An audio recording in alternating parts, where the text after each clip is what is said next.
Morning, guys. How you doing? Coach Heather here with nutrition news for this week. Today we're going to be talking about aging, how the body adjusts, different things that we need to keep in mind, differences that we might see in our appearance, in our bodily functions, and things that we can do to help keep us fit and healthy as we age and get on in our later years. So that is what we're talking about today here at Boot Camp. Other notes of interest for the rest of the week. There is nothing too crazy going on this week. It's kind of nice. Just some really good workouts happening later on this week, and then hopefully some nice weather and stay busy, and we'll make it a good week. All right, guys, so let's get right into it. How to eat right for your age, basically, and things to keep in mind. So as we age, our bodies are going to change. As we've been aging, we've been experiencing that. So starting from our 20s, different things to focus on and different ways to cope with our bodies changing and how we're going to adapt. The trick is to stay focused on the right things at the right time, and that may mean, pulling back on things that we used to do more of and introducing some things that we have not had to do or needed to do before. So just adjusting and incorporating new things as we age. Those age categories, though, they have become less meaningful. So 20s, 30s, 40s, 50s. The label does not necessarily mean that we are restricted to movements or that we need to adapt in certain ways. The common phrase now is that 60 is the new 40. So it is great to see people staying more active and getting more active. But there are some things to keep in mind that just biologically we cannot hide from. So just briefly, that's what we'll be talking about today. So 20s, what happens is we're 20. We're basically just building and exploring. Recovery is quick and a lot better than it will be later on. So we enjoy that. Our bodies are pretty forgiving. If we have a night out on the town, we are pretty quick to recover in our 20s. So that is the nice thing about that. If you get up to some shenanigans, then the body will bounce back a lot faster in your 20s. We're a lot better at building bone, muscle, and connective tissue. We can do this easily and rapidly in our 20s. We're also at our most fertile. So biologically, we're looking for opportunities there as well. So we're busy, we're exploring new things, even just in lifestyle. In our 20s, it's typically new career opportunities are coming up, new relationship opportunities are coming up, life situations, everything. The challenging part about 20s is that some people are trying to make it, right? They're trying to get established. So in our 20s, especially near the end, it's time to maybe think about family. It's time to start to think about long-term relationships, career, as opposed to just a part-time job or something that we're doing to supplement income while we pursue something else. So that is the challenge of the 20s, is trying to make it. A common stressor in your 20s is looking good, because you have that pressure to maybe settle down and choose a long-term relationship partner and look at family options. So that is one of the stressors in the 20s, unfortunately, is that we have that pressure to look good. So some of the things we can do in our 20s to help us prepare for the aging process is to start to build your own owner's manual. So think about things that we can do in terms of exercise and nutrition to incorporate and make them lifelong habits. So because we're recovering a lot better, these things may not seem important to us at the time, but if we can start to get a leg up on that whole process and to get some of those habits formed, definitely in the 20s, it's something that we want to look at.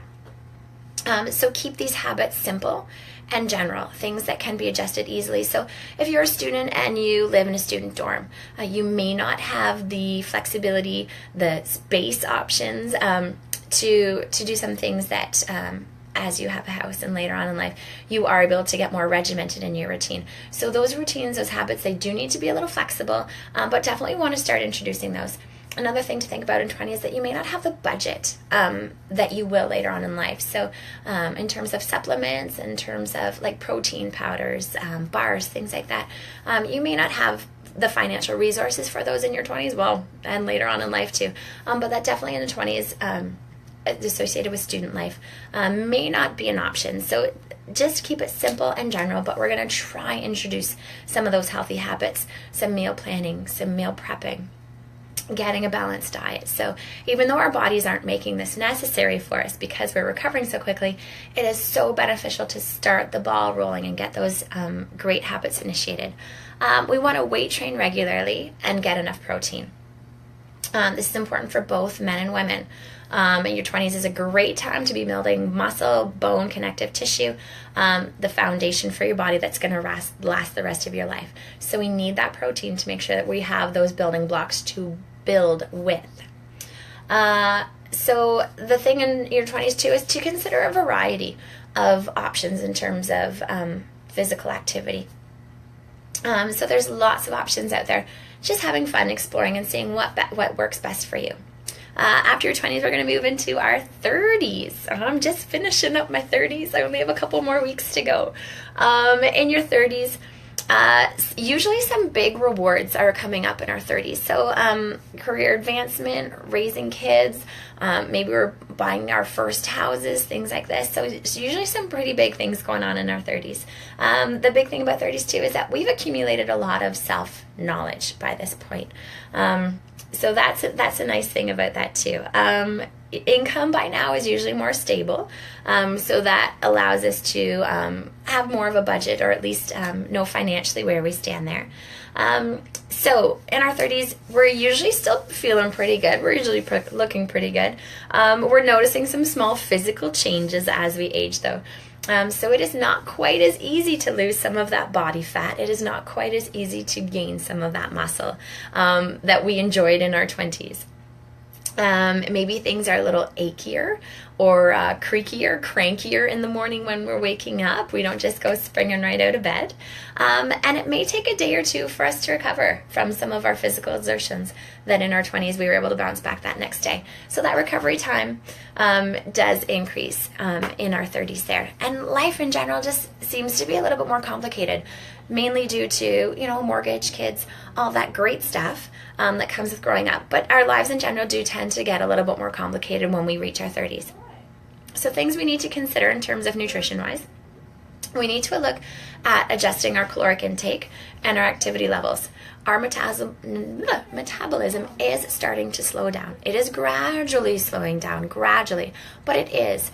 So we need to be looking at our caloric intake, our exercise levels, our activity levels, because we want to be tracking that caloric balance, calories in versus calories out. And depending on what we're focusing on doing, our goals in terms of physical fitness, we do have to reassess that because our metabolism is slowing down. So you remember those days in our early 20s when we could have a pizza and a beer and not have to think about it? We have to start thinking about that in our 30s. We have to be more careful with the quality of what we are consuming as well. For example, alcohol. The body may not be tolerating it as easily as the body did when we were in our 20s. We want to optimize our hormonal and overall health. So if we are planning a family, or if we're planning to continue growing a family, we do have to watch our hormone levels and any stressors that we might be experiencing there. And then again, we talked about those simple fitness routines, nutrition routines. We want to expand on those. So depending on lifestyles, it's more of a juggle now. If we're getting kids to daycare, if we're looking after kids at home, we're picking up kids from school, we're working a part-time job, things are juggling. Just different, but always busy. So it may be that now we have a little bit more money that we can look at spending different supplements, different things like that, but that we have to have options that are quick and easy on the go, and maybe options that now we can share with little mouths as well. So great changes happening in our 30s, but things that we do need to think about and accommodate for. Also in our 30s, it's nice to try and include some de-stressing activities. So some yoga, some meditation, because we're not as recovering as quickly as we did in our 30s, and life in general tends to get more complicated in our 30s, we want to make sure that we're taking the time to de-stress as much as we can. You have to remember that levels of sleep and levels of stress in general can really wreak havoc on our bodies in terms of weight loss, weight gain. So if we can include some de-stressing activities in our lifestyle, way ahead of the game. So try and get that going in your 30s. After our 30s, we're going to move into our 40s then. and we are still going strong when we hit those 40s. So it's usually famous for being a roller coaster time. People say, midlife crisis happens when you're 40, and not so much the case anymore. Usually in the 40s now, we're gaining some confidence. We're more willing to say yes to different things and to go after what we really want. It's usually in terms of career, it's exciting and developing. By this time, we've either put some time in or we're deciding to make a change. With family situations, we're usually in a good spot to commit to different opportunities or to spice things up and change things up a little bit. So in our 40s, in terms of career, we tend to see some changes there or some advancements. And then deepening relationships with loved ones. This can include kids as well, if we have them in that family. In terms of health and fitness, this can mean improving healthy habits, devoting more time and energy to de-stressing, and fine-tuning some routines while we are continuing to adapt to our daily lives. When we hit our 40s, though, our choices earlier on tend to catch up with us. Our metabolism is starting to slow down. And yes, our early years are starting to show some long-term effects. So slower metabolism, sarcopenia, which that is age-related muscle loss and changes in our body. They're now starting to show. So when we hit our 40s, we're going to start noticing things like minor aches and pains. They're becoming more persistent. So that nagging little twinge in the shoulder, maybe it just doesn't go away as quickly as it used to. Our small nagging health problems, they seem to stick around just a little bit longer and take longer to heal. We're also going to see some reduced levels in our hormones, such as thyroid or sex hormones. So we're going to also have a harder time building strength, muscle, and we're going to have a harder time losing fat. It happens. We also see some shifts in where we store body fat when we start to work into our 40s as well. So we're going to see some changes in body composition. So it's not necessarily that we're not working as hard or that we're not, looking at our caloric intake the same way. It's just that the body naturally adjusts and we are tending to shift those fat store areas. Typically we see a decline in athletic performance. So you're still going to be awesome. You just may not be as awesome as you were when you were 20. That's all. The other thing too to notice in terms of nutrition is that we are going to start to see some new food sensitivities or intolerances that were not there before. If we're female, we may be experiencing some early ups and downs in terms of perimenopause, that period before menopause where hormone levels decline up and down a little bit more erratically. Actually, for some women, this can start in the 30s, but typically in the 40s, this is where we start experiencing it. If we are a guy, we are noticing lower testosterone as well. So what do we need to do? Things we need to keep in mind, especially when we're in our 40s. We need to keep adjusting that caloric intake. You'll notice that every time I keep saying it, because as we get older and older, we have to keep revisiting it. Our metabolism is continuing to slow down. We're going to spend more time on strength and resistance training once we're in our 40s to slow down that muscle loss, because we want to slow down that muscle loss. We also want to maintain our insulin sensitivity, because as we age, sometimes we tend to become more susceptible to type 2 diabetes. So we want to make sure that we're regulating that blood sugar and doing what we can to maintain that insulin sensitivity as we age. We're going to start focusing more on mobility in terms of movement as well. So our prehab type of activities, our warming up, our cooling down, our active recovery becomes much more important as we're into our 40s then. We're also going to consider our nutrition a lot more carefully during that time. So we want to focus on quality food choices and prevention of chronic diseases as well. So we're looking for nutrient foods. Colorful fruits and vegetables are key when we're in our 40s, a wide range of foods that are going to cover all of our nutritional bases. So we really need to pay attention to what is going into the body and making sure that we're getting a nice balanced diet in our 40s, making sure that we're getting everything that our body needs. We're going to have to start looking at eliminating foods that bother us. And adding things that are going to help gain control, and especially in terms of inflammation. So we're thinking about things rich in omega-3 fatty acids to help with that as well. We should start thinking about supplementing with a good probiotic. because our digestion as we age tends to change as well. So look at supplementing with a good probiotic when you're at those 40s. And then again, mindful eating. So really thinking about what we're putting in our mouths. When we get into our 50s then, we are refocused, we are renewed. People in their 50s and 60s, they often report a sense of purpose and vitality, more so than when they were earlier in life. So more self-image, more looking ahead and looking at a next phase of their life. What can be challenging? Our joints, they are creaking and crunching. Parts of our body that were formerly nice and lean, they get to be a little squishy. And even if we're fit, we're going to see this happen. Some of our favorite foods that we used to enjoy on a regular basis, they may now be giving us heartburn. So all kinds of changes going on when we hit those 50s especially. Circadian rhythms. So, when we were in our 20s, maybe we were out partying until 5 o'clock in the morning. Now that we're in our 50s, 5 o'clock is when we wake up. So definitely differences there in terms of our sleep patterns and when we're functioning throughout the day. If we're female, we're likely noticing some premenopause or menopause symptoms. And if we're male, we're again noticing that lower testosterone. Again, in terms of the gym, we're going to look at some prehab activities a little bit more often to prevent injury and to control inflammation as well. What do we need to look for in terms of specific nutrition? Again, I'm going to say it. Look at caloric intake because our metabolism is still slowing down. We're really going to make an effort to get those omega-3 fatty acids. They're going to help keep our brain sharp and other fatty tissues such as our eyes. They're going to help keep them healthy as well. We want to look for those colorful fruits and vegetables again. Those carotenoids and other pigments are going to help fight oxidative stress and reduce the risk of chronic diseases. So we're going to think of things in terms of anti-inflammatory supplements, things like bromelain, garlic, turmeric, cocoa, tea, and dark berries. Great, and they are evidence-based, proven to help in terms of anti-inflammatory. So we really want to start incorporating those into our diet to help alleviate some of those inflammatory symptoms. We need to keep an eye on the blood sugar levels. So we need to stay active and watch that sugar intake.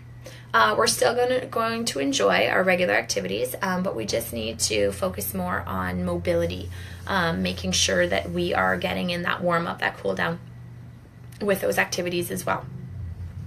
And then again, in terms of nutrition, we're focusing on a wide range, making sure that we're getting everything we need from our food that we can in terms of getting everything covered on a nutritional basis. So again, mindful eating. Our 60s, the second wind in our 60s. Older people are now more engaged than ever. Again, they're saying, 60 is the new 40. So we're learning new things. We're having fun.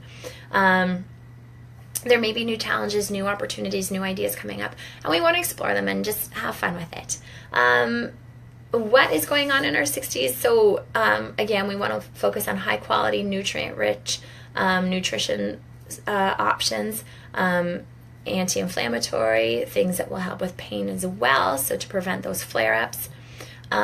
We have poor digestion. So in our 60s, we want to look at adding sublingual vitamin B12. This is a digestive enzyme that is going to help with our digestion because as we age, everything just starts to slow down and just stop working the same. And that is fine. But if there's something we can do to help prevent or prolong, the onset, then let's do that. So we're going to look at getting some vitamin B12 in our bodies. Things like probiotics and fiber as well. We really need to make sure that we're getting some when we're in our 60s.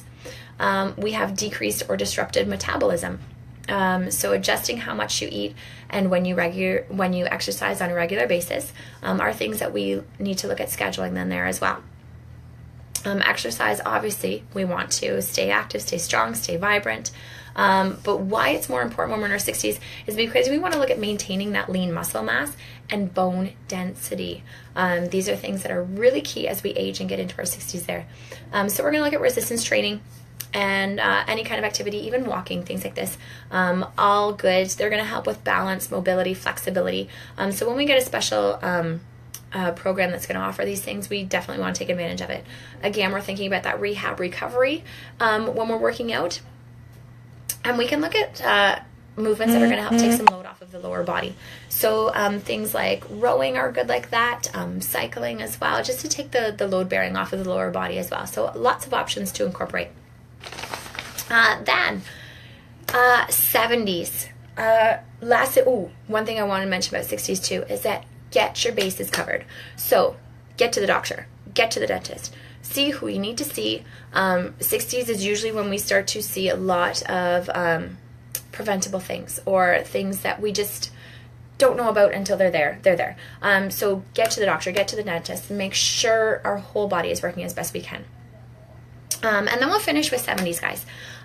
So a lot of people think, I've gotten this far doing what I'm doing, I'm good. Not always the case though. You're in a small minority if you've gotten where you've gotten without any major health setbacks or anything like that. So again, stressing, getting to the doctor, making those appointments, following through, making sure we have all of our bases covered. This is usually when we see less activity. As we age, we often become less active. This is going to set up a vicious cycle because the normal effects of chronological aging are now reinforced. And they're going to worsen as we become more inactive. So physical function declines, dense muscle and bone is going to disappear. Falls become more common. And even doing everyday tasks is going to be a little bit more intimidating. So we want to stay active, we want to stay moving. Digestive function is going to decrease even more, along with oral health, which is why I'm mentioning get to the doctor, the dentist, get checked out regularly. Even small factors like our decline in smell and taste and salivary production in our mouths, these are all going to have an effect on our food choices. So even though we may not be aware of these things, they are happening. We don't smell as much, we don't taste as much, we're not producing as much saliva. So this is going to affect the types of foods that we're consuming. So we need to compensate for decreased digestive function. We can do this by supplementing with digestive enzymes. Possibly look at some types of sublingual vitamins. We need to increase fiber as well to help with gastric motility. In other words, keep the pipes moving. So definitely we're looking at some fiber for that as well as we're going into our 70s. Also, our appetites tend to decrease as well because we're not as active as we once were. Calorically, our demands are not the same. So often our meals are getting smaller and smaller. So we really need to focus on nutrition then, because we want to pack as many good calories into those meals as we can. So we really need to focus on those food choices as our appetite declines. Definitely we want to be adding a multivitamin, multi-mineral supplement there as well, just because nutrient deficiencies tend to go up sharply when we're in our 70s. We're not eating as much, and because our digestive system is having some issues, we're not absorbing everything that we think we're putting in our mouth. So definitely supplementing with multivitamin, multi-minerals, very important. Doing exercises that involve functional strength and balance are key as well. Also, we need to socialize and build relationships. So it's great to get out and see people, connect with people, and incorporate some activity into our daily lives. So that is sort of how we progress as we age, guys. I hope some things were beneficial there. Really quick, I just want to plug too, we have some changes happening with our Fit Body Forever program here at Fit Body Bootcamp. Before, we had 3 sessions. We were Monday, Wednesday, Friday. I'm super excited to share that we are going to 5 days a week now. So a lot more flexibility, a lot more options in terms of when you can come here, whether it's 10 or 10:40. If you guys have any questions, pop us an email, give us a call here at Bootcamp. Because we'd love to share some of the stuff with you. We've been working this program for almost a year and a half now, and we've seen some major progress, some great progress with our people here. So if you guys have any questions about that, just drop us a line, let us know. We do have some promotions going on in terms of our Fit Body Forever program. But yes, definitely, I hope that does help. If you guys have any specific questions, just comment below or feel free to send me a message and ask. Other than that, you guys have a great week. I think the weather's supposed to be a little drier than last week, so that is great. Get out, enjoy some sunshine, and get some gardening done. I know we planted some stuff yesterday, so I hope it didn't get washed away too bad, but we'll have a look this afternoon and see. Anyways, take care, guys, and I will talk to you next week. Okay, bye-bye.